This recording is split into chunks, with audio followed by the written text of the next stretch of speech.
Donc je le disais, donc seconde vidéo de ce soir.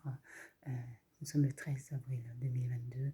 Les prières, louanges, témoignages qui portent sur le Moyen-Orient et plus particulièrement là sur le pays d'Israël. Deux peuples qui, à partir d'une décision provenant de l'Occident, vont se combattre. On se combat pour des terres. Est-ce que véritablement c'est pour des terres? Est-ce que c'est pour le principe derrière? Puisque, puisque quelle, quelle difficulté que d'accepter une décision qui vient comme ça, d'une autorité internationale, certes, mais de l'Occident, qui se positionne comme, qui se positionne comme étant juge, mais juge et parti quelque part, puisque leur positionnement est quelque part un peu influé par des intérêts autres, économiques notamment, et donc qui impose à un autre peuple une répartition de leur territoire.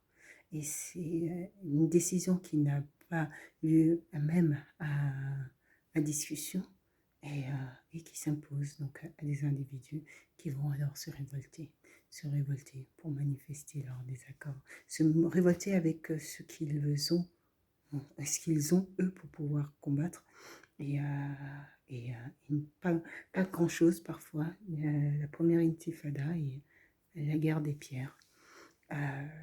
Ils vont combattre comme ils le peuvent, avec le soutien de d'autres pays, également de la région, et, ça va durer pendant des années, de peuples pour lesquels des hommes politiques ont essayé de trouver des accords de paix et qui ne sont pas parvenus à trouver des accords de paix durables, parce qu'on va au-delà. On va au-delà de l'enjeu politique seulement, on est aussi sur un enjeu idéologique et religieux. Et c'est là où ça ne suffit plus d'être politique. Il faut aussi rentrer dans l'histoire, cette histoire qui fait que le peuple israélien a donc a estimé que ces terres-là leur étaient attribuées par l'histoire. Et, donc c'est aussi aller, je dirais, explorer tout l'idéologie même, le dogme sur lequel repose donc cette répartition. Et, et quelle complexité. Quelle complexité avec les années, quand la guerre s'enlise comme ça, les conflits s'enlisent avec tellement de morts. Et puis pour certains, les attentats suicides qui étaient une manière d'alerter la société internationale face à cette injustice, que eux considéraient comme une injustice, et ils ne trouvaient aucun moyen pour qu'on puisse écouter leur désarroi. C'est le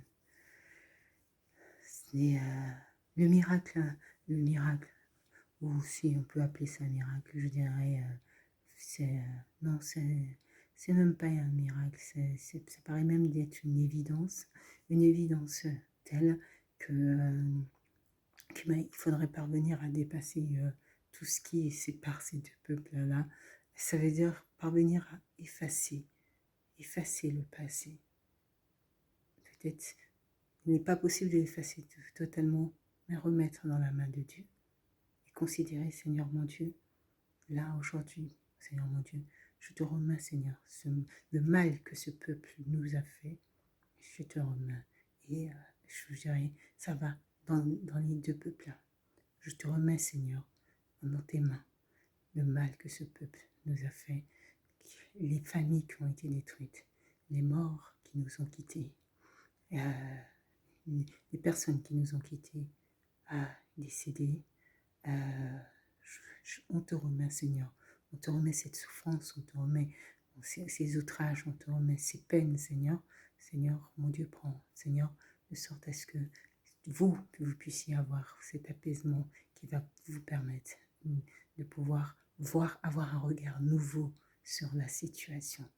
Parce que si votre regard et si votre ressentiment toujours présent et toujours ben, dans un passé qui est douloureux, il est difficile de voir qu'est-ce qui est positif et quelles sont les mains tendues, quelles sont les mains qui vous sont tendues pour pouvoir parvenir à la paix, puisque l'objectif c'est de parvenir à la paix. Quelque part, vous avez accepté d'être enlisé dans une guerre sans fin.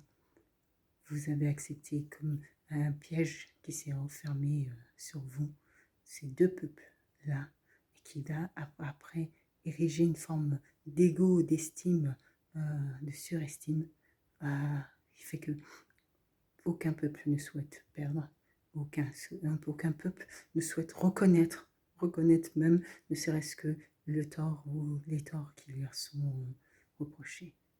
Remettez dans la main de Dieu. Dieu, Seigneur mon Dieu, nous te confions ces douleurs, nous te confions ces outrages, nous te confions ces peines, parce que toi, Seigneur mon Dieu, tu peux faire des miracles et tu peux changer des vies, Seigneur. Tu peux soulager nos cœurs et nos âmes, Seigneur, pour que demain, ces individus ne soient pas vos ennemis, qu'ils soient vos frères et vos sœurs. Ça, c'était le point central que je souhaitais aborder. C'est cette nécessité de confier à Dieu ces événements, ces outrages, toutes ces peines, de confier à Dieu. Dieu, Seigneur mon Dieu, mais il faut le dire d'un cœur honnête. Seigneur mon Dieu, aujourd'hui, nous décidons, Seigneur, aujourd'hui, nous décidons de te confier ces peines, Seigneur mon Dieu. Pour la mère qui a peut-être perdu son enfant, qui a perdu peut-être son mari ou sa fille, aujourd'hui, Seigneur, je te laisse cette peine, je te laisse, elle est la tienne, Seigneur. Toi seul, Seigneur, tu peux faire, tu peux changer, que ces peines deviennent un changement peut-être pour cet homme ou pour cette femme qui a causé ce tort. Seigneur mon Dieu, tu peux faire en sorte que ces deux peuples prennent conscience de ce qui les rassemble et ne fassent plus attention à ce qui les divise ou à ce qui les a divisés. Parce que vivre sur ce type de fonctionnement basé sur finalement la peur constante de l'autre et du mal éventuel que cet autre peut faire ne vous permettra pas d'avancer vers la paix. Et là, vous laissez, je dirais, le mal avancer parce que vous ne vivez pas dans l'amour comme le prévoit l'évangile, même si l'évangile, vous n'êtes pas directement concerné par les évangiles, mais vous avancez plutôt dans le chemin que souhaite le mal. Le pardon. Le pardon, c'est ce qui va soulager vos cœurs et c'est ce qui va vous permettre d'avancer. Et ça vaut autant pour le peuple israélien qu'autant pour le peuple palestinien, que ces deux nations s'unissent pour ne former qu'une seule nation. Et qu'au-delà de vos différences, vous arrivez à lever toutes les barrières pour former qu'une seule nation. Extraordinaire, extraordinaire. Et ça serait d'une beauté, super, super. Et moi, je pense que les individus peuvent faire des miracles. Et je pense que véritablement, quand on a d'un cœur véritablement sincère, dit Seigneur mon Dieu, je te donne, je te confie, Seigneur mon Dieu, ça. Tout d'un coup, vous allez voir que le corps, tout paraîtra beaucoup plus léger, car tu ne t'attends pas à ce que ce soit toi qui donne la sanction, mais tu t'attends à ce que le Seigneur, celui en qui tu crois,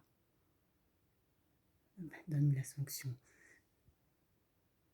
ou évalue, estime la situation, ou par les paroles, le Seigneur arrive à apporter la paix. Donc, rendons grâce à ce Dieu capable de faire des miracles dans les vies des individus humbles, à ce Dieu capable d'adoucir des cœurs, ce Dieu qui fait